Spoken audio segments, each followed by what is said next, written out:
Next to Billy is Mr. Bruce Foster, Bill Aircraft. Next to Mr. Foster is Captain Ryan of the American Airlines. First Officer Neff of American Airlines. Now, you fellas had a real experience. What date was this? This was a week ago last night on April the 8th. Was this a regular flight of American Airlines? It was. From Buffalo to New York, or? Well, this flight comes out of New York and it lands at Albany, Syracuse, Rochester, and terminates in Buffalo. What was your first idea that anything was happening as you were sitting there? This is, excuse me, very white light, like an approaching aircraft was landing lights on. And naturally, we moved away from it, thinking that's what it was. Then we noticed it was standing still at the time, and we got sort of curious. Talking about what location was there? This was just about over Schenectady. We were coming off to Albany. We took off north, and we made a left turn, and we noticed this light over Schenectady, and it seemed to be standing still. We had a light. Now, when you say a light, you mean a light like a light bulb about that color? Oh, yes, very fluorescent, a very bright light. Big one? A large light. It looked more like maybe it was an airplane coming into Albany Airport. And you really doesn't stop. Yes. At the same time. How close were you to it, you think? Well, we turned a little bit to the passage to the south of it, and we were probably 2 to 3 miles from it. And the thing is just standing there, huh? Just about standing. It was off our wingtip. Was anyone else in flight with you? We had Miss Reynolds, our stewardess of it. Well, she happened to notice it, too. Well, she came up, we called her, and she came up and looked at it later on after this had taken off at this terrific speed from where we first Well, noticed. how long was it stationary there? Well, we couldn't tell whether it was actually stationary. Well, whatever you were standing there. Well, from the time we were off the ground at Albany until the 15 miles by air to Schenectady. And it was off our wingtip, and we watched it just go through a 90-degree arc, go right straight to the west. And it was, how many seconds it take to up a 90-degree arc? Bruce, how fast would you say it should be going? Was it full speed, good attitude on the time you could start? The initial speed, I would say, probably 800,000 miles an hour. How fast? And it's hard to say just to compute that speed. Certainly much faster than another airplane would. Oh, much faster than a jet. After that, jet? Yes, ma'am. Well, I figure it couldn't be a jet now at that altitude because the fuel is so critical. Well, I doubt if it could have been. Did it change color at all?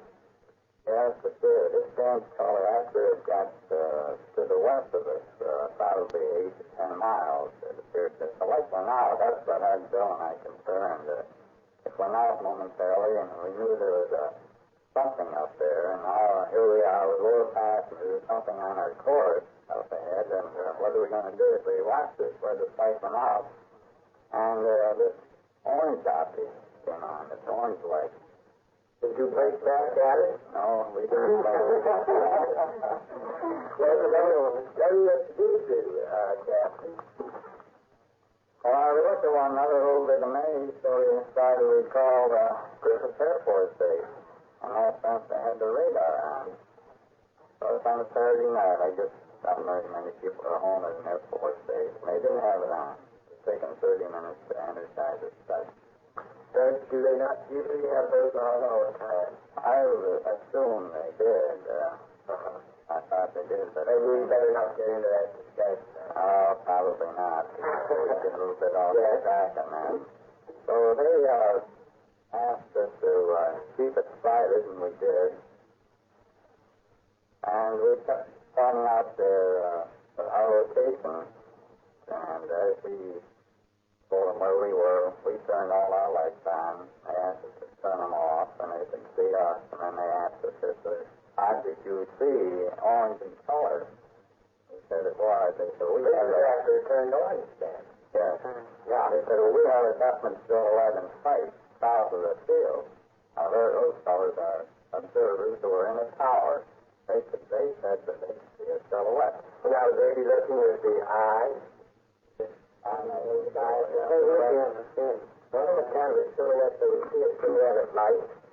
Well, usually on a radar screen, you refer to as a target or a blip on a radar screen. A silhouette usually refers to something that you see, like a silhouette and something black up against something white. This is our screen. Well, we don't know whether a silhouette they refer to as the radar silhouette or a visual. I see. The water scientists see it, and earthquakes a ways north of Griffith.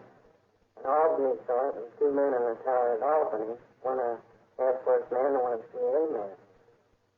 And they saw it after he first called them. And they looked over to the west and saw it right away. And now when they saw it, was it moving? They never talked with them. But you knew it was moving. Yeah, it stayed just far ahead of us, and they asked us what our point of next kind of landing was, and I told them Syracuse. And they wanted to be identified, our aircraft number and serial number. And they said, well, abandon that next landing temporarily and maintain the course in your altitude. So we did. They were calling scramble. Scramble is jets that they send up to, I suppose, to go out off and intercept these unidentified objects. Is that, do you know about those, Bruce? Well, there's one of these bases right up next to the Bell plant up there, and we see these fellows taking off most any time of the day or night up there on various things. Airways are alerted at all times. Yes, they are. They're usually have a couple of planes alerted on about or near the end of the runway, and on a very short notice, these people can take off and climb up to some intersection point directed by a radar operator. You say in a very short time, how long would it take them to get airborne? Well, they talk about times of 5 minutes. I don't know just exactly how quick they can do it. Now, I want to ask, you said that to do the height, you didn't need to do a jet. Was it low, or was it low for a jet? Well, it was low, and it was also low for a jet. There has to be an overcast that evening. So we eliminated the possibility of a fire right off the bat. And It wasn't a jet burns at a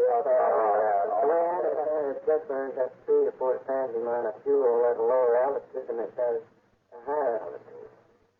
And I didn't think the jet could stay down that long without using up a considerable amount of gas. I didn't know that about jets. You knew that, of course, Bruce. It's also true of rockets. That's one reason why I wouldn't think it would be a rocket. They thought for a half an hour. It's quite a long time to operate a rocket engine. Well, now, I got to ask the question. How fast do you go? About 260 miles an hour. Then when you both slow down, or how would they be out of your sight going 800 miles an hour? They must have slowed down. They or it must have slowed down. Yeah, Sure. right. Three unidentified objects Slowed down. flying as it was. We sailed it out as far as the Seagull, which is right on the southern shore of Lake Ontario, and we passed up our point of landing at Syracuse, and until we pulled past it up any longer, of course we didn't find them. Well, I was right off after it. I think that would have been wonderful. Well, we had been across the lake, and there's no national line there, and there's a lot of technicality. Oh, did you just fly away then? Leave it standing there? We were calling Griffith and asked us to change over to the emergency frequency, which is 121.5, and we couldn't read them anymore on 118.5 because we were down rather low, and the PHF is a line of sight operation. And we did. We changed over, figuring at the I know in my interceptors. head, and I don't even know what you're talking about. That's not right. Go ahead. But we figured the interceptors were going to operate on that frequency and talk to us, and come alongside of us and take off from where we were in our heading. But we called them, and they said they were about off, and that was about 8 minutes, and we couldn't work them any longer. And we turned over with Syracuse Power, and they were relaying the message back and forth. So we're down about 10 and 12 minutes, and it's still not off yet. So we can't, I don't know, we thought it should be flying. I just don't know where the guts for it. Why don't they get the guts up? Well, what happened to the object? It went off. It just went to the northwest, and it went back. With more rapid, all of a sudden there's accelerated speed. Yeah, the rapid got over the water to really get out of sight very fast. Getting what our projection is on the next direction. You people in Toronto see an orange light. Oh, maybe the little girl was playing in the orange light. Who knows? I got it. You're not lost. What do you think of it? Well, it sounds very much like some of the investigations that Mr. Russo reports in his book on unidentified flying objects. It seems that most of the big sightings that he talks about have all really coming to either the airplane getting off in time, or someone wasn't alerted, or there was some reason why they just didn't get a real good look at one of these things. Still, I think that what you people have seen is probably the same thing that has been reported many times in the past 5 years in relation to this subject. You notice that you hesitate to call them flying saucers, so does Mr. Rufo. He refers to them as unidentified flying objects because many of them are not saucer shaped. He talks about it, saucer shaped or not. No, I couldn't. There's no definite shape to it. It's a strange light to light.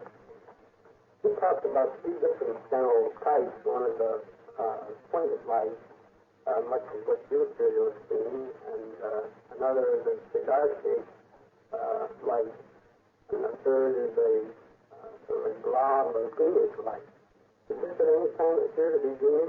No time. Captain Ryan, have you had any phone calls about this or anything? Good number of them, yeah. And letters also. But didn't someone tell you and talk to somebody in the Air Force or whatever and say that your experience and this object that you saw corresponds very definitely to other reports? That's what they said. And you don't think it can be a jet. Or You don't think it can be a rocket. And you don't have a snap running. What do you think it is, Mr. Saucer? I don't know. I wish somebody would come up with the answer. So I think that they ought to put in all our efforts to find out what this is. If they're a government project, I think everybody's for 100% security. But if it's not a government project or something of our own, I think it's possibly they should find out what they are. If it's possible. So Next time you see another one, will you please come and tell our friends about it? I'm not going to say a thing about it. But the Army find out what it was. Thank you, Miss Clark, for coming. Yeah.